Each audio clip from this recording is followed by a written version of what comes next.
السلام عليكم ورحمة الله وبركاته. إليكم توقعات الطقس في الجزائر خلال 24 ساعة القادمة والأيام القليلة المقبلة إن شاء الله تعالى. وقبل أن نبدأ في هذا الفيديو خوتي، لا تنسونا بزر الإعجاب وكذلك الاشتراك في القناة. وسأضع رابط صفحتي على الفيسبوك في أسفل الشاشة، لا تبخلون أيضا في المتابعة في الفيسبوك. وسأضع كل جديد على الفيسبوك إن شاء الله تعالى. نبدأ بأحوال الطقس في الجزائر. وقبل أن نبدأ في توقعات 24 ساعة القادمة، وأنبهكم بالحذر، خاصة على هذه الولايات الشرقية، باندفاع كتلة حارة جدا غير مألوفة، وخاصة على ولايات كيدا وعنابة.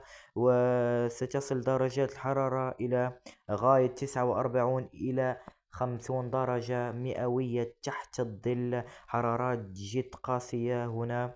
الحيطة والحذر. وهذه توقعات متوسطة المدى. عند اقتراب المدة سنفصل أكثر في هذا الموضوع، ونذهب إلى توقعات الطقس ل 24 ساعة القادمة. آه، تبقى الأجواء مستقرة مع انخفاء في العواصف الرعدية أو استقرار كبير في العواصف الرعدية هذه الأيام، مع عودتها بعد الجمعة المقبل.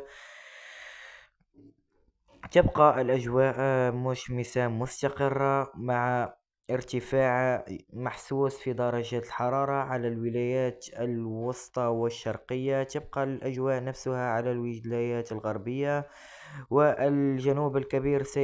ستبقى تسجل حرارات مرتفعة تقارب 45 درجة مئوية، خاصة على برج باجي مختار، إنقزام، إن صالح، أضرار، وتين زاوتين.